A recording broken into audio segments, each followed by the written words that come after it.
welcome to another episode of the ImproPod podcast. My guest today is Rod Berger, who's a multimedia personality and author, and who's interviewed over 4,000 people, including the late Pope Francis, Hall of Famer Magic Johnson, and the Crown Princess and future Queen of Sweden. Welcome to the podcast. That's amazing. How did you get into that position, become such a personality? It's a big question, Luke. How did I get there? You interview one person, and then you find, wait a minute, they have people that they know, or they're a part of an interesting sector or a storyline. And then once some of their contemporaries hear that they had a good experience with you, then they're willing to be interviewed. And you start stacking that up. The shortest way to put it is that I was never sector specific. I've never just interviewed one type of person or around one central theme. And I've done that, I'd like to think, to my advantage so that I get a better grasp and understanding of just humanity, all ages, backgrounds, places around the world, political views, and that has helped me hopefully be a better storyteller and one who enjoys capturing people's stories. I'm normally the one on the other side of the microphone asking questions of the people that I'm looking at. And so it's a different place for me. It's very humbling because of my book and the people that I've shared their stories now and memorialized them in my experience of their stories. So your book, A Narrative Edge, Authentic Storytelling That Meets the Moment. What's that about? The book is about the relationship we have with stories in our lives and understanding that stories are not something that we can just add on. Stories are a part of our DNA. And the relationship we have can be bumpy, it can be engaging, it can be warm and comforting, and it can be all of that all at once. And so this book is a little bit of me. It's also a book that I'd like to think bends the curve on where stories are when we don't even know that they're there or that they're present. So I take you in a given chapter from inside Nazi Germany. My late father grew up as a young person in Nazi Germany, and so I share a story and really a scene from that. I take you to Rome and the late Pope Francis, to Ep55 refugee settlement in northwest Uganda, behind the scenes at Formula One, graveside when I had to give a eulogy to a very young family member that had passed away. Really, the notion, Luke, is that I want us to think in a much more present way about the power of story and the representation of that. Because I say in the book, in essence, if you're not in control of your story, who is? And I think that if there's ever a day and age where we really need to be thinking about our story, I think it's now. Daniel Pink, a New York Times bestselling author and someone that I'm honored to have said that I've interviewed in the past, he says, we're stimulus rich and context poor. And I'm doing my little part with this book, Luke, to hopefully provide context and substance to a world that is flying by us in ones and zeros at a rate that we've never experienced before.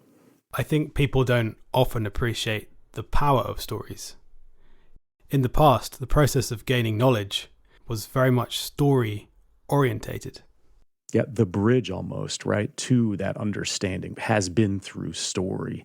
I had the opportunity, and I talk about in the book, to be at the refugee settlement, and I was there to study storytelling in Eastern Africa that has been going on for generations and the impact colonization has had, and to this day, on the way in which locals perceive themselves, their heritage, what was taken from them. I'm so excited just to be on this podcast to think about sort of the inspiration and the way music plays a role in the stories that you tell and the medium that you use. But it was fascinating to be every night around a fire in a given area of that refugee camp and have people talk about, obviously through translation, stories that had meant something to them their whole lives. And they were always based from the animal kingdom, which I find fascinating. When you break it down to its simplest and most basic elements, story can be told in ways that don't have to be overcomplicated, right? There's a protagonist, there's a response, there's an environment or a stage or a scene. And then the lessons that hopefully come from those efforts. And those are very impactful for me. But yeah, you're right. I think that story has been the bridge to knowledge forever. And now it's going to probably play a different role, a new role, given AI in a world where answers are provided and the pursuit of knowledge is going to shift, I think. I'm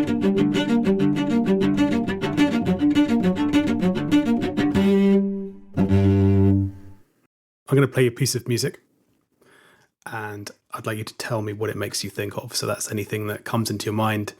Don't analyze it too much. Okay. And it's completely improvised. I haven't thought about it. I'm making it up on the spot.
That was beautiful. The very first thing, without analyzing at all, was resolution was the word that was coming to mind. That felt like there was the conflict in the beginning, that battle internally, and the resolution that we seek. And now, of course, I've been primed by thinking about stories I just shared about the refugee camp, and I think I was probably within that environment as you started playing, and so I thought about a specific individual. Yeah, resolution. It's all the conversations we don't share, right, that we have with ourselves.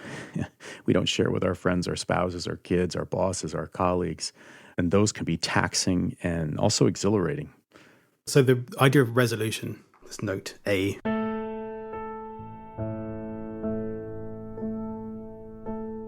It was almost like a beacon. Yeah, it like pings you internally, right? You have this notion that you're not just passing it by. I was thinking about a young man named Mawa Emmanuel. He was a refugee that I met who was 20, I believe, 6 at the time. And he had basically aged out of going to the school there at the refugee camp where the student-to-teacher ratio was around 600 to 1. And he had dreams of being a medical doctor. So he was basically in educational purgatory because he couldn't go back to South Sudan where most of his family had been killed. If you could write a song, given your talent, just by looking at his eyes, I think you would write for days songs. I've ever looked into somebody's eyes and seen so much depth, dark, but not dark in a scary way, just dark from a human perspective and what he had been going through and what had been taken from him. And so the following day, I was walking with somebody and I saw him in the distance sitting in just this dark green plastic chair. And the reason why I give you that detail is because one of the things I found in my travels and in the developing world is that you'll find things from the West that it almost feels like they've been cast off. Products, shirts, clothing, and you just think, what time warp did I fall into? What rabbit hole? And you'll see these plastic chairs sort of everywhere. And he was sitting just staring out at the horizon for no other reason than that's what he was doing. And so the beginning of what you started to play there, given that I just talked about that refugee camp, I think about him and how he was born during a time of war and conflict. A lot of times, the young people will be given a name that will basically designate when they were born. So it's almost like a scarlet letter. So that's something that has been, especially in writing the book and relaying that story in the book, it's something where I think of him on a regular basis. And he has no idea, obviously, because he's thousands of miles away. But it's that kind of resolution, finding a resolution to that story and hoping that he has found something that has brightened his eyes. And so you would say there's something about that tune, which almost like a theme tune. Yeah, there's a reality to it. What I appreciated about it, it didn't just go straight into the resolution, right? It's like good writing, or when you watch a movie, you appreciate the screenwriter because they didn't cheat your experience as an audience member. Or if you're listening to a song, you kind of want to play a role in it, right? You want to figure out the plot. You don't want to be given it. And so you didn't do that. So I appreciated that because it wasn't tied up into a neat little bow. Interesting, isn't it? Because sometimes it could be quite unsatisfying, even if you have a piece of music that has a resolution that's so obvious. It just gives it away, gives the plot away. So true. If I play something like...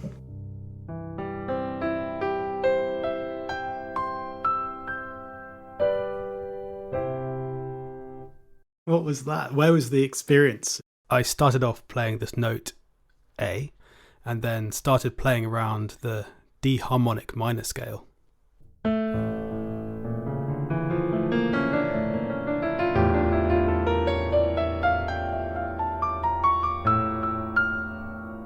And that eventually resolved into sort of A minor.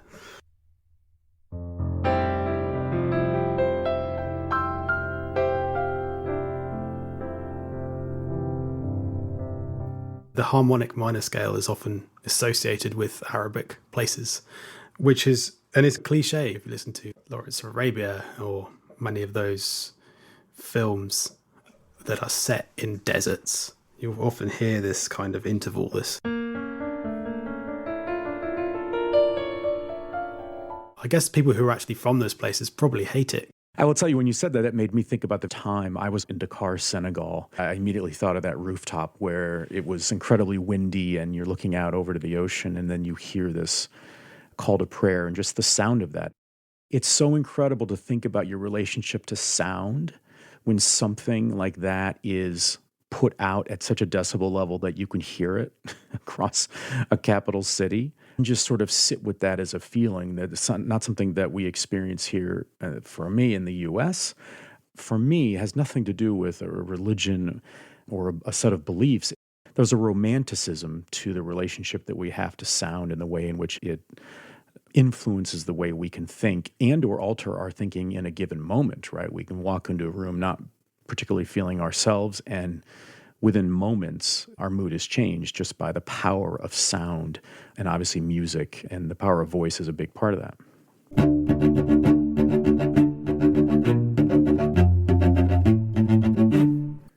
I'd like you to tell me a story of some kind. Then I'm going to improvise a soundtrack to the story. I had an opportunity to interview a UFC Hall of Famer, Khabib Nurmagomedov. And then I said, I think we should do it inside the octagon. I'm not an MMA fan by just nature, but I'm a sports fan. And so they said, yeah, let's do that.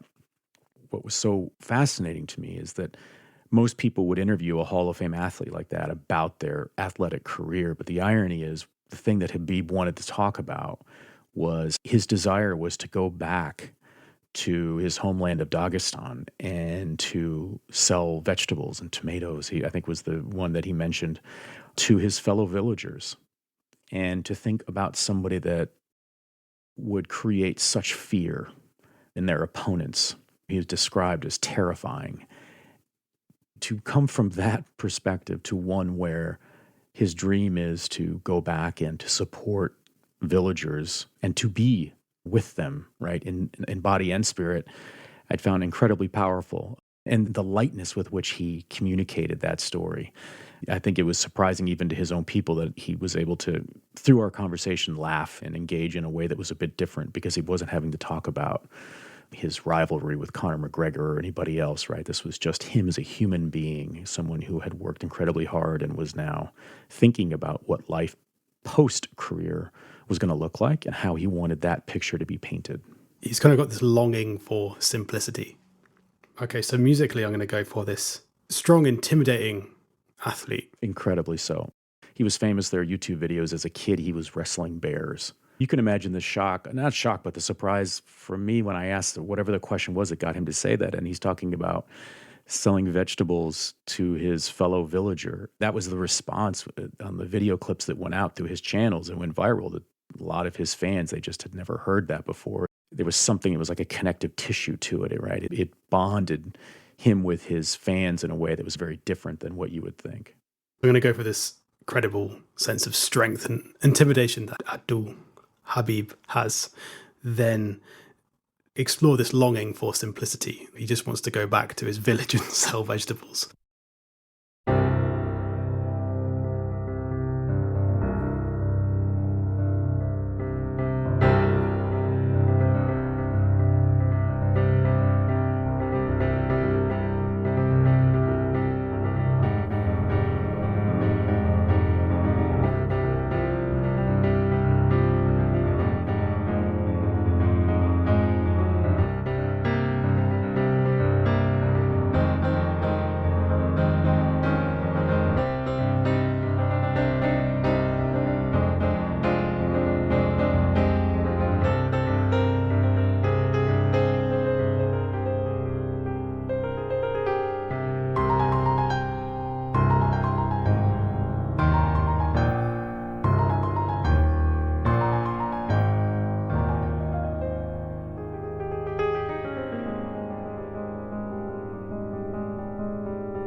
So what did you think of that? So for me, it started off as if there was a pace to running upstairs. There was this angst about these stairs, and then you're sort of on this tightrope where you see both sides, right? You see the side that you feel that you have to pay homage to, like the way in which people experience you. And the other side of the tightrope is maintaining a sense of self and authenticity. As it goes back to that resolution, there's a resolution or there's an understanding, a calmness. I got a sense of that sensitivity, that other side. Did that come across? I was literally imagining the village where he's like selling these vegetables. What is the atmosphere like? I'm sometimes exaggerating the visual element in my mind when I'm playing it in order to try and get a sense of the vibe. So I'm not really thinking about the notes at all. So when you're composing in real time, you almost have to bolster the energy behind whatever that is. You're creating enough of an umbrella under which then you can find the notes that make the most sense within that story. I say that's quite accurate, because if I restrict myself too much, then obviously I'm doing this on the fly, and so that it doesn't really work.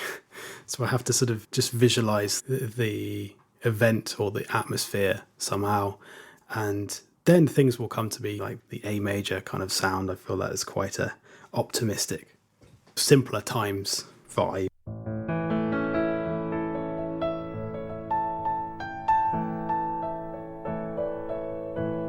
A lift. Yeah, it is. I get that lift when you do that. So would you like to tell me another story? For me, sports as a kid were so important, as if they were a family member. Just the notion of the teams that I supported. My mood, my perspective on optimism would rise and fall like a note or a series of notes based on what had happened the previous night. I would put posters and news clippings of the championships and accomplishments up on my ceiling, Luke, because when I went to bed, no matter what had happened in my day as a young person, that's what I wanted to see. So it was 1988. I was 11 going on 12, and my Detroit Pistons were in the NBA Finals for the first time against the vaunted Los Angeles Lakers and Magic Johnson. And we lost that championship, and I remember that day getting everything set, what I was going to eat. This was going to be a coronation and my first time celebrating. And we lost in dramatic fashion, and it was the first time that I can recall that I cried about something that wasn't directly impacting me. It wasn't that I'd fallen off of a bike or been punched at school or anything like that. And just the devastation at that age was really powerful. I don't believe that I had experienced a death up until that point as a young person. That felt like a death to me. Now, to connect that story, just a couple of years ago, I interviewed Magic Johnson, and it was in Los Angeles. That's how I opened up my interview. I joked with Magic that I wanted him to basically come clean, that it was a phantom foul that sort of crushed my young dreams. And I'm looking at that picture now because there was a staffer there that caught that candid moment. And I look at that and think, wow, that was decades in the making. That was a bit of resolution in the way in which he responded in such a caring and engaging way with me. But in the moment was incredibly crushing as a young person. And so should I go for that sense of that crushing feeling? It feels like a compressed element, right? To experience all the emotions within, let's say, a 2.5 hour window. Life isn't that compact. And yet something like that is where the anticipation is so high that you run the risk of falling over from exhaustion because every cell in your body goes towards sending sort of these good vibrations thousands of miles away to a game that you have no impact on.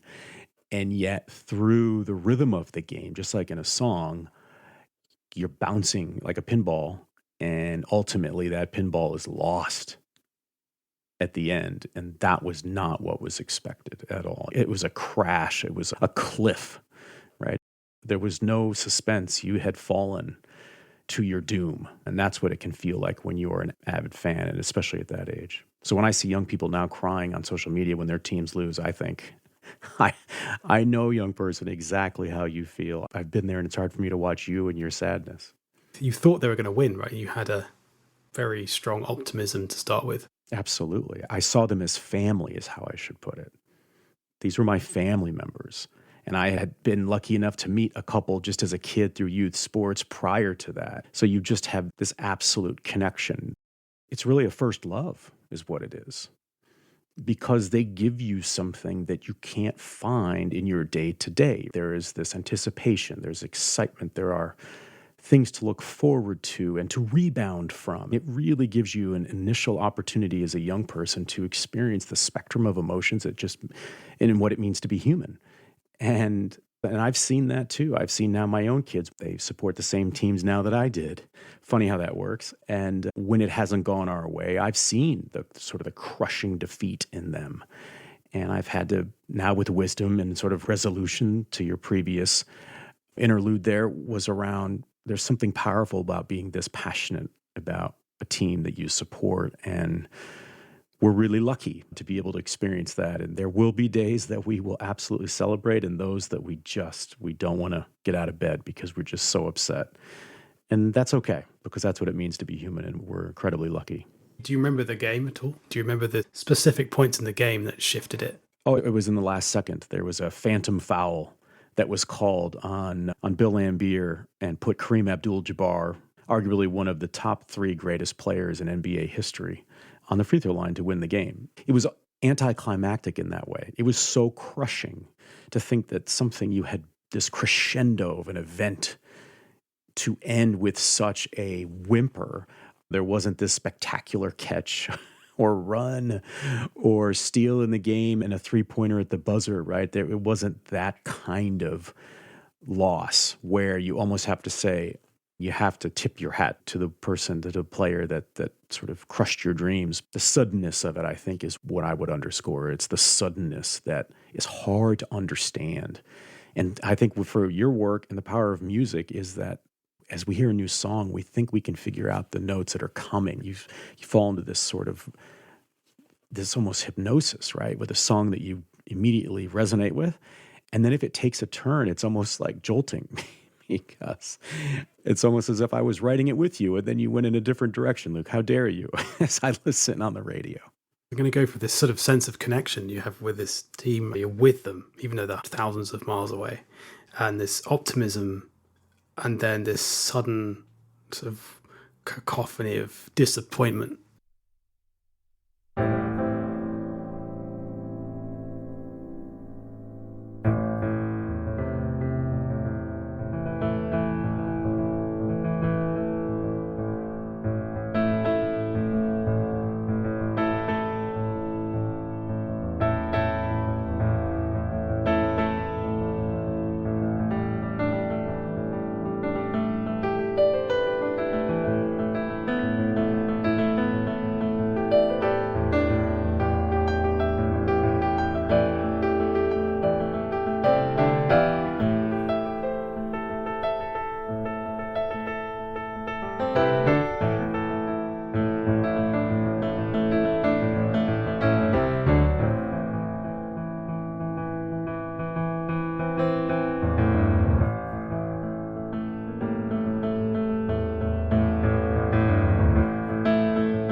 So what did you think of that?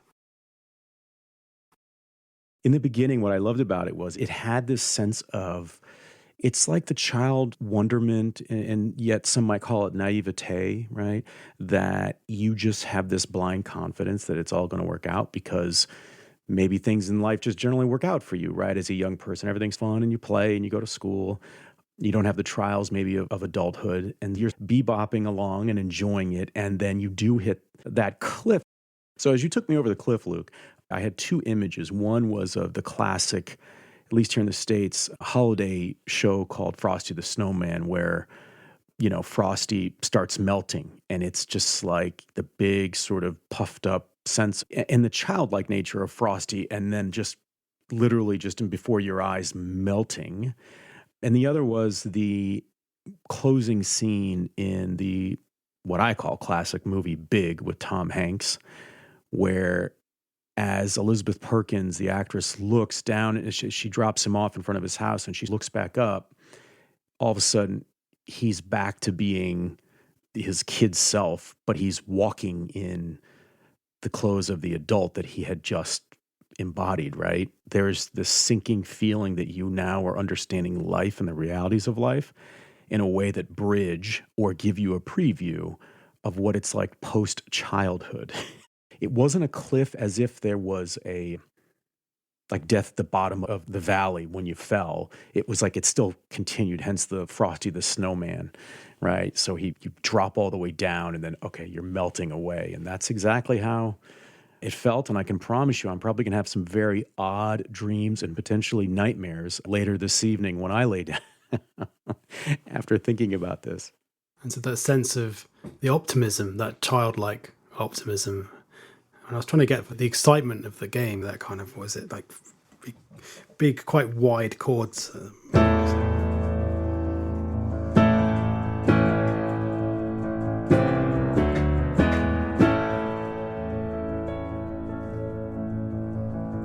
Experimenting with this idea of falling, like your sense of hope is falling away. So did you get the sense of the transition? Oh, yeah. There was this sort of bebopping notion in the beginning, which is very kid-like. I was running in the kitchen, getting whatever I was going to eat, and I'm running back, and I'm hearing the intro music to CBS Sports. It's just part of that rhythm.